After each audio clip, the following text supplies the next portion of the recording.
So what we have here is guardrails now. I have safety rails that you can place wherever you want. They do have colliders, so it's essentially what these guardrails are for is catching planes that might slip off the deck while you're trying to park. They may catch kerbals. I haven't really tried it with kerbals, so they may just fall through these grates. I'm not sure. But my idea was, you see on carriers, you see overhanging structures to catch people that fall overboard. So that's what that is. You wouldn't want, of course, to put these all the way around, because then you're adding another, 40 parts to the ship, and it's just not going to be economical for performance. So right now you can't see my frame rate, but it's sitting at about 20 right now. That's while recording, so it does get fairly decent frame rates. I think around between 24 and 28 on my machine, and it rarely dips into the yellow unless I land about 3 or 4 aircraft on it. So what you do, and I specifically designed these for aircraft, you could put a clampetron on the bottom of your plane and a clampetron on the deck, and drive your plane up to it and drop your plane on top of the clampetron and hope that it lands on top and connects. That's really sloppy, and it's really painstaking because it could take you 20 or 30 tries just to dock your aircraft once. So what I've done is I've made this drive over docking clamp, and it has multiple docking nodes sitting. So when you come along with your aircraft, you're gonna drive over top of this docking clamp, and it's smooth along the middle so that your front wheel can actually go in between these two hazard parts here. So you just drive right through the middle. That lines this part up perfectly. So that's the whole idea of that. Once you get over top of it, you just hit the brakes. This will kind of drive, make the plane go back and forth over the magnets to try to find the connection. So just tap your brake key a couple times when it's almost over the middle, and when it stops, luckily, or if you're lucky, it will actually connect. If your aircraft is at too high of a level, what it might do is it might keep hunting back and forth for that connection node but never find it. In that case, try to drop your landing gear on the front, or drop all the landing gear on the aircraft, and as it goes down, as long as it's somewhere in the center here, when it starts to drop, it will find one of the nodes and it will connect, and you'll be good to go. So this one here is connected. I can now drive the ship around, no problem. And it's connected once it becomes part of the ship and all the stuff is unified down here. Now, when you're making your aircraft and doing your quick keys, and when you're making your carrier and doing your quick keys, I, by default, with the carrier that comes with the set, have the forward engine for the carrier is on quick key 6, and the reverse is on quick key 8. So what that does is it allows you to put your engine quick keys and your control quick keys further down, like for my aircraft I use 2 for the forward engine, I use 4 for the reverse engine, and I use 5 for any other special feature like the landing hook. The landing hook on this one is a standalone landing hook, and I'm going to show you that next. That's a part that activates the landing assist. Without this hook, which is also a tailed scraper, and that will actually hit the deck or the ground first and protect your engine from getting knocked off.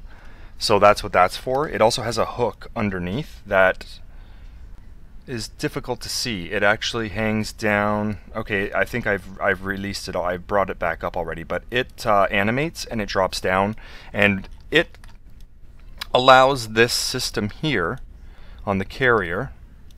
You're gonna see okay, if I put the mouse on it, it highlights it so it's hard to see, but this one and this one have lights actually on the stripes here, and those lights indicate that those are the arrestor areas. I'm going to redo the texture. I might even make a model that sits on here or something. I don't know yet, depending on the time that I have, because I've allotted myself time for the mod. And as you can hear, that's why I have an allotted time and I don't have unlimited time. It's because I have a daughter, a 1-year-old daughter. So I do spend some of my time doing the modding stuff, and I do spend some of my time with her, and I have to budget my hours, and that's all I get. So what I can get done, I will get done. Whatever I can't get done and I really want to do will get pushed to the next release. Now the fun thing is actually getting to look at these parts, because when the ship's camera is centered around that part of the ship, it's very difficult to actually get a certain perspective of these parts. So it is difficult, to say the least, to navigate. So here's the ship as it launches. You're going to notice that the part count is 354 parts, and I've been saying, hey, I've been shaving parts off. Why is this thing so many parts? For starters, because of the rudder, we have to launch this thing differently than we've ever launched it before. That means no permanent wheel structures will be left on the ship after we get into the water, which means no more getting on land and driving around and all that other nonsense. It's fine for the other carrier. Keep the other carrier the way you want it. If you want to put this rudder on the other carrier, that's fine as well. You might want to reduce the amount of lift that it has, or else you might just tip the thing over and go for a ride. What we have to do now is launch it on this system. Just think of it as a boat berthing mechanism, because every boat has to be berthed somehow, whether it's a dry dock, whether the dry dock floods, whether it's a slide or it rolls out, or whatever it does, it has to get into the water somehow, and that's what we're doing here. So I'm just going to engage the engine, and we're going to start rolling. I might cut a few times here and there just to get to save some time, but we're pretty good. You're going to notice that your frame rate's probably going to be horrendous doing this. I'm getting about 10 frames per second here, but I'm recording at the same time. I never had any problems, without recording. It's pretty quick, so I don't know what your hardware is like, so it might be different for you. In any case, I hope it's not too bad, but the extra parts are coming into play here because a lot of reinforcement is needed. So I suggest getting up to about a speed of 25. Once you get up to 25, cut the engine, and it will start slowing down. By the time it gets to the end of the runway, now you don't want to use the rudder going down the runway. Whatever you do, if you have to, just tap it very gently. If you have to use the rudder, you don't have your wheels positioned properly. If you have to use the rudder, tap it, because that thing has so much lift that without being in the water, it'll just take off. Like, the carrier will just crash. So just be very careful. When you get close to the edge of the runway, you just want to start tapping your brake ever so gently. Just tap it like 1, 2, 3, 4, 5, 6, and as you get closer to the end of the runway, just tap it a little more. Keep it under 20. Okay, so when you go off the edge, keep it just under 20. Don't go too slow. Keep it between 15 and 20. Now watch what happens here. Down it goes. Sometimes you get an explosion. That's one of the decouplers that fell off with its support, and it exploded. The back is fine. It never has a problem in the back. So once you get to onto the grass, you're good. You can let it just roll. It will pick up speed. Don't worry about the speed. Just let it smash into the water. So if you left the runway at between 15 and 20, let it free roll all the way down. It takes a little bit of time. Don't fast forward it. Don't do anything to speed up the time. Just be patient. If you speed up the time, I don't know what will happen. It may actually just cause a catastrophic explosion or something. So just let it go into the water at 1 speed, 1 warp. See, it's going to pick up speed now. Don't hit the brakes. You hit the brakes, it'll collapse into the ground. You never get in the water. So it's hitting at about 34, maybe 33. It'll collapse, but it's already in the water at that time. Now the back one will hit, and when it gets into the water, it will collapse, or the majority of it will collapse. Now we're in the water, the rudder is clear. I'm going to hit the space bar to decouple anything left underneath, like that. Now I'm going to fire up the engine. You're going to see the crap coming out of the back here. Don't worry, that will be unloaded if you have your debris turned off like I do. It will be unloaded after a while. So I engage the engine. Now we're going to build up speed, build up pressure, and build up, because the nuclear engine is basically a steam, it generates heat and causes steam, which drives the turbines. It takes a couple seconds for it to actually kick in and actually start producing some thrust. So here we go. And you'll notice once it really kicks in and it'll start to move, you're going to get all kinds of splashing. That's because we still have stuff attached underneath that we have to knock out of there. So give it a couple little jolts back and forth like this. And what that does is it clears out any garbage from underneath the carrier. And now she's primed and ready to go.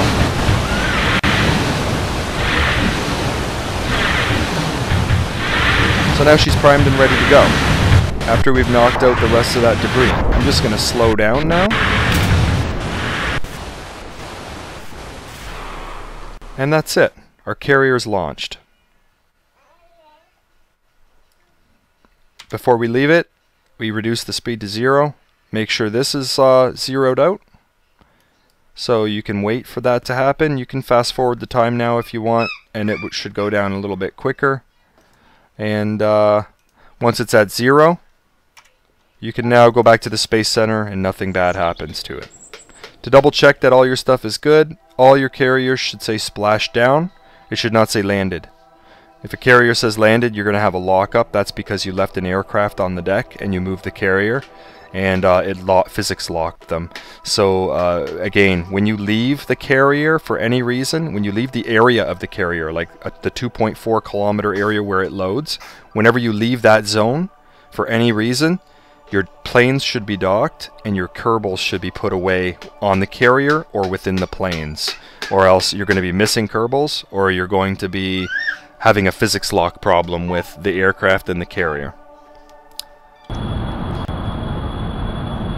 So set rudder 5 degrees to port, or set rudder 5 degrees to starboard. If I want to do a nice gentle turn, it gives you a kick up, rudder set to port 0.167. which is just the internal value for the actual lift. It's kind of like I might not include that that readout, but see how we're just turning ever so nicely. See, the rudder is just ever so nicely just bent a little tiny bit. That's just if you're cruising fast, you don't want all that rocking and crazy splashing. I'm giving you an option to turn the boat nice and gentle and not have any problems whatsoever, and it turns at a decent rate. So if you look here, we're doing about 1 degree every 2 to 2.5 seconds, which is fine. If you want to cancel that, simply hit X on the keyboard. Sorry, not X. Gotta re-rev the engine now. If you want to cancel that, I think it's Alt X.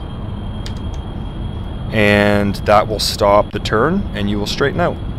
So you can set your turn here. It's basically setting the trim to a precise amount.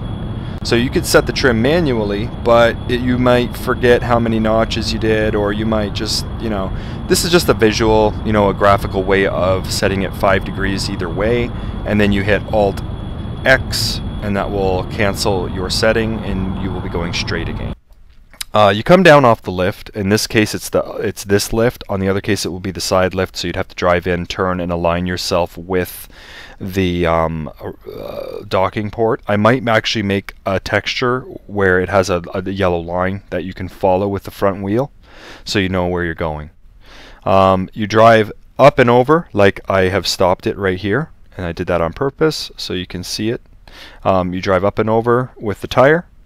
And most aircraft have one front tire. If you have an aircraft with two, well, you might have to back over it. I can't accommodate every eventuality, but so what I'm going to do now is just remove the brake. So you're coming over I'm going to turn on the forward engine and just give it just barely any thrust whatsoever here, just to get us moving forward. And I'm going to turn the engine off, and when I get over the middle, hit brake. Okay, now once you're close enough to it, what it's going to do is, like any docking port, it's going to start hunting.